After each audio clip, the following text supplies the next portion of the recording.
Welcome back to First Take. For the second time during training camp, Aaron Donald worked out for the Rams again on Saturday as we waited on a decision from him if he's going to come out of retirement. Donald last played for the Rams in 2024 when they won the Super Bowl, and Coach Sean McVay said a decision would be made on Donald's time and not on anyone else's. So let's say the Rams do get Aaron Donald.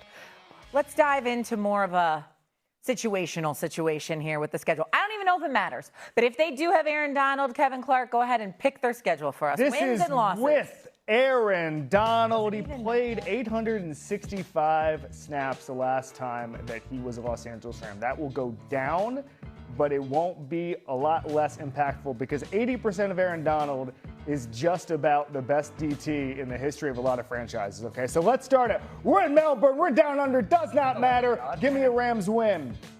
Giants, talked about them in the A block. Give me a win. They do not have their culture change just yet. Broncos is a tough one. It's going to be a great game, and it's going to be a Rams win. You should just tell us the loss. The Eagles. Let's start with the Eagles here, okay?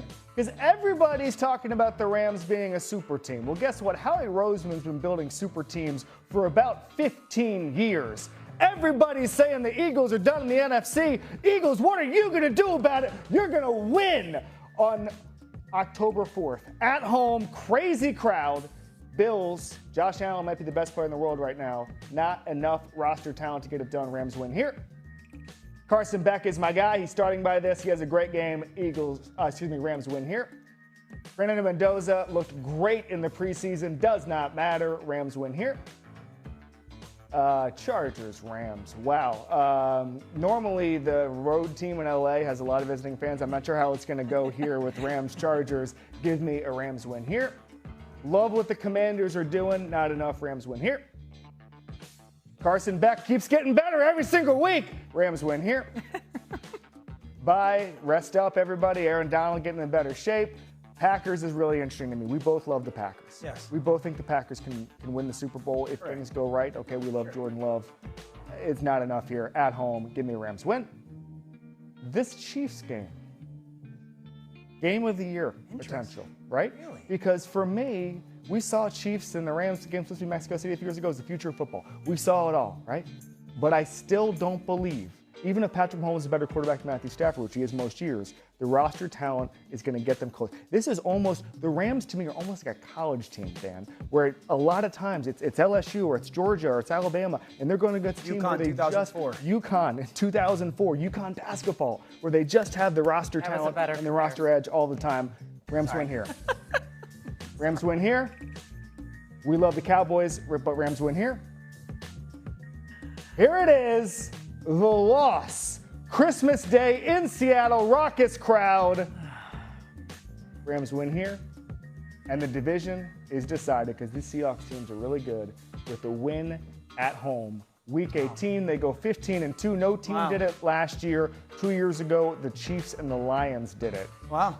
I see this 15-2. 15-2. 15-2. And just to point out, the best record last year, I believe it was a three-way tie between three teams, and it was 4 losses. 13-4? 13-4. Yeah. The Patriots, Broncos, someone else I'm forgetting. I love this. I think there's a lot of really good points. I went into this thinking 13-4.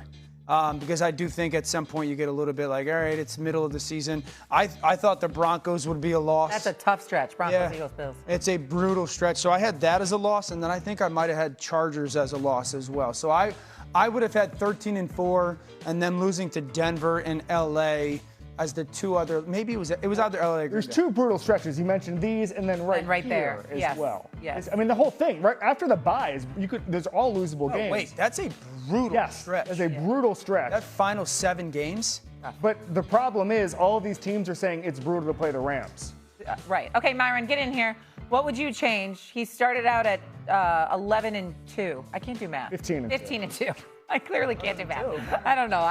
Whatever. Myron, blonde hair. Myron, what would you change here? Well, I agree. Broncos, Eagles, Bills. I think 2 of the 3 are probably losses. I'm still wondering how a team that's going to start the season in Australia comes back and whether it takes it some time to kind of get accumulated, get back into a rhythm. And then I think in that second half of the season after the bye, I agree one of the Seahawks games they'll lose. But I think Packers-Cowboys could get them. I think there's a couple games in there where I could see them losing against those teams, especially if they're in a battle for playoff positioning. But I think they'll be very good. Okay, so I don't think anyone thinks that more than 4 losses is on the table for the Rams. Is that correct? Although, Myron, you did say perhaps Packers in there too. So maybe you have, am I going to get this right? 12-5. So maybe you have them around 12-5, 13-4. Yeah, 12-5, 13-4 seems realistic to me. Cool. So not realistic are you? I don't see 15-2 unrealistic. Like I don't see it. I also think a lot of it comes down to the pressure other teams in the division are putting on them. Because if the Seahawks are right there at 14 wins, 13 wins, they're going to have this home stretch and win every game.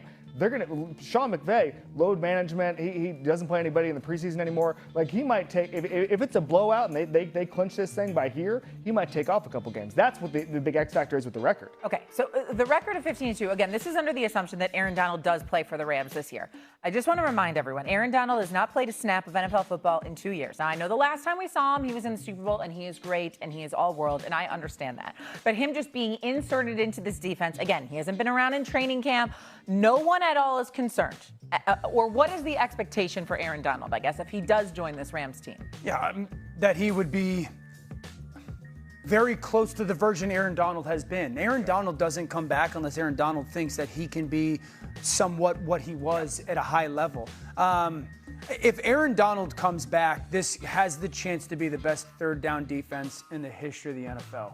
With the addition of Myles Garrett, when Aaron Donald played, quarterbacks were like, hey, just get the ball to my hands. So it would be 6 yards, get it out in 2 seconds. It would be even more significant because he'd be paired up with Myles Garrett. So is he going to be in that, oh my gosh, is the greatest defensive player we have ever seen conversation if he comes back while playing? Probably not. But if you get 90% of that, he's still one of the best defensive players in ball. I'm right with you. And I said if 90% of Aaron Donald is one of the best defensive tackles in football, right, he's not going to come back to your point. He knows what it looks like and what it feels like. He's not going to come back if he's going to be shell of himself. Correct. There'd be no benefit to do that. And then I also think that part of this conversation disrespects the roster talent in the front seven outside of Myles Garrett because you have Braden Fisk who can play. You have Byron Young. You have all of these guys. So you mentioned the third down part. When they're able to pin their ears back, you can put it forward. There's guys who can just get after the quarterback and stop the run every single place on that defense. The secondary's been shored up, all of their weaknesses. So this is an addition. This is the best August signing in the history of football, okay? Right. That's the story to me, is if they're able to do this, it's only added value. We talk about expectations, you talk about other concerns. Sure, there's concerns when a guy hasn't played for 2 years, but they're engineered to make it not matter because they have it's like what they say about an airplane, right? 500 things you have to go wrong for it to crash, one thing goes right. Everything goes right here.